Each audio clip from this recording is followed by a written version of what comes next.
Yes, there's something new on the rails. America's first Superdome cars developed by Pullman in collaboration with the Milwaukee Road.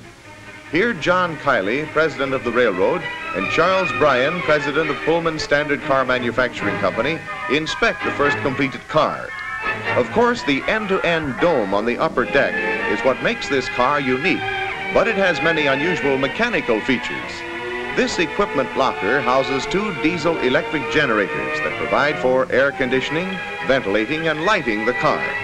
The generating units roll out on rails for easy servicing. The air conditioning system has 16 tons capacity, more than twice as much as in the average car. Before the Superdomes went into service, the first car was christened in a brief ceremony. Press, newsreel, and television cameramen were on hand, while the passenger traffic manager and the president of the railroad did the preliminary honors. Miss Jane Kiley did the actual christening of the car with a bottle of water from Lake Michigan and Pugit Sound, symbolizing the territory to be served. Roll on, Superdomes, and bring new enjoyment to travelers over the line. With a series of dome cars in a single train, preliminary runs were made between Chicago and Roundout, Illinois. Almost 1,000 ticket agents and members of their families had come from all parts of the country for this gala event. The headdresses indicate these people have been initiated into the Hiawatha tribe. The Kiley family were among those who enjoyed the first trip in the new cars.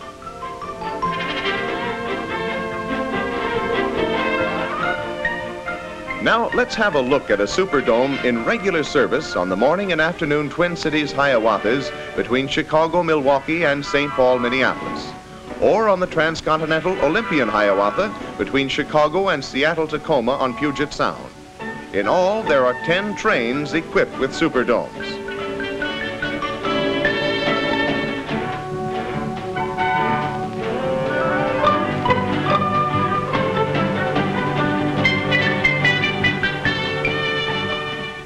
Entrance to the dome that extends practically the entire length of the 85-foot car is by stairways at either end. Seats are on floor level with no step-up. From the 68 individual chairs with adjustable footrests, you can enjoy an unobstructed view of town and countryside. All passengers on the train are welcome here without extra cost. The route lies through Chicago's suburban area, then the rich dairy country and the lakelands of southern Wisconsin. This is Pewaukee, one of many pleasant resort lakes near Milwaukee.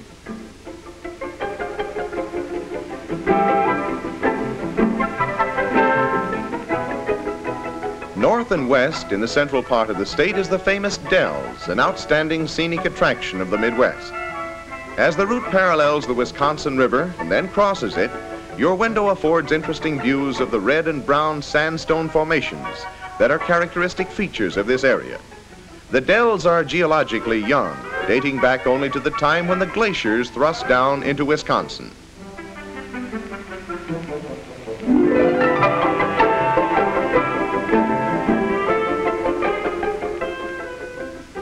At La Crosse, we pass over the broad Mississippi River and ride along its west bank almost all the way to the Twin Cities. You see attractive summer homes, the wide expanse of Lake Pepin, the navigation locks, barge traffic on the river, and picturesque palisades with rocky outcroppings. The blossoms and pale greens of spring, the verdant richness of summer, the blaze of autumn, and the glittering whiteness of winter make the Great Valley a fascinating spectacle in any season. Here, one of the Hiawathas slips along between the river and the hills with the striking profile of Twin Bluffs in the background. This scene is a few miles south of Winona, Minnesota.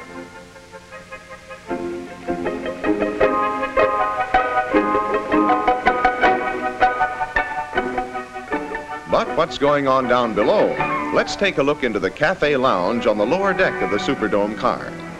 Set below the normal floor level is a delightful club room, decorated in a happy blending of modern styles with Indian motifs. Colors are soft and warm, and the atmosphere informal.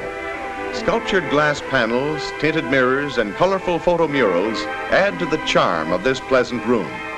The Cafe Lounge is a perfect spot to loaf a while and get acquainted while you enjoy a beverage or other light refreshments.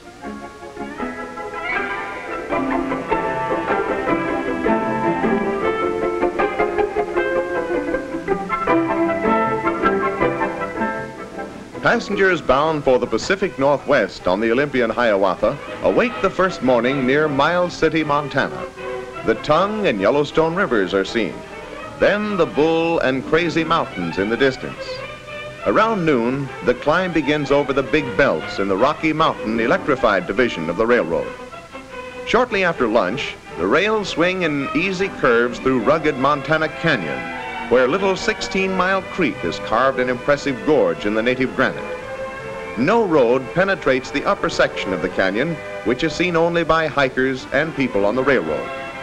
It's a lonely life for the maintenance workers and the operators of the power stations. But the wilderness offers its own rewards, and few men ever request transfers.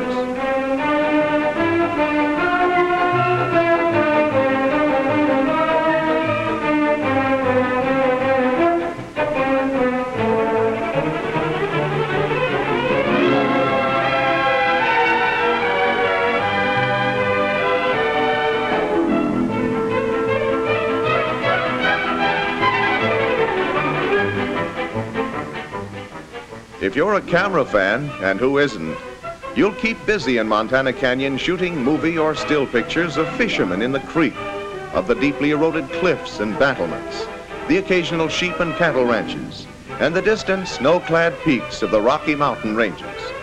With open views up, down, and on all sides, the Superdome is ideal for photography.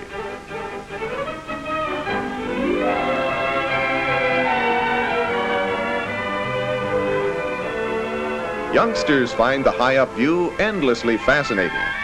These little lads will spend happy hours watching for game and looking at the long train as it swings through the curves. Sometimes they can count every car from the electric locomotive on back to the streamlined rear end with its glass-enclosed skytop lounge.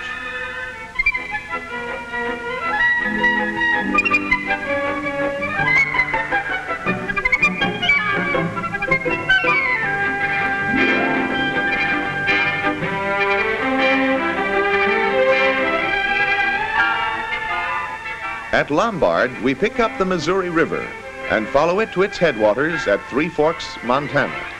There, the Jefferson, Madison, and Gallatin rivers unite to form the Missouri. This was the great northwestern waterway of pioneer days, used by Lewis and Clark and other explorers. Three Forks is the station for travelers going to Yellowstone National Park via the Milwaukee Road's famed Gallatin Gateway. Leaving the train here, you board motor coaches for a short trip through the irrigated valley to Gallatin Gateway Inn. From there, open-top park buses carry you 85 miles through Gallatin Canyon and the Rocky Mountain Dude Ranch country into the borders of Yellowstone and along the Firehole River to Old Faithful Inn.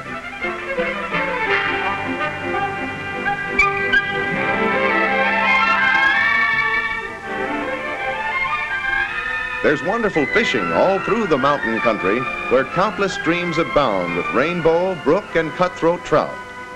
Clearwater lakes and beautiful mountain settings offer boating, swimming, fishing, water skiing, and other attractions, such as pretty girls. Skiing is a fairly strenuous sport, and certainly a wet one. If you don't want to risk a dunking in the chilly water, leave it up to the expert young folk while you just ride along in the boat and enjoy the scenery.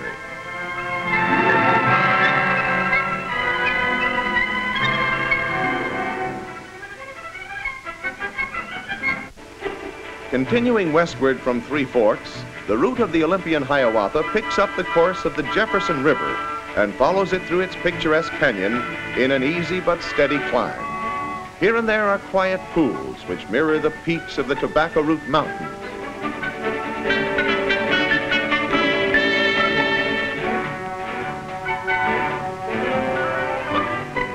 Beginning at Piedmont, we emerge from the canyon and enter a broad upland with the snow-capped Rockies in the background.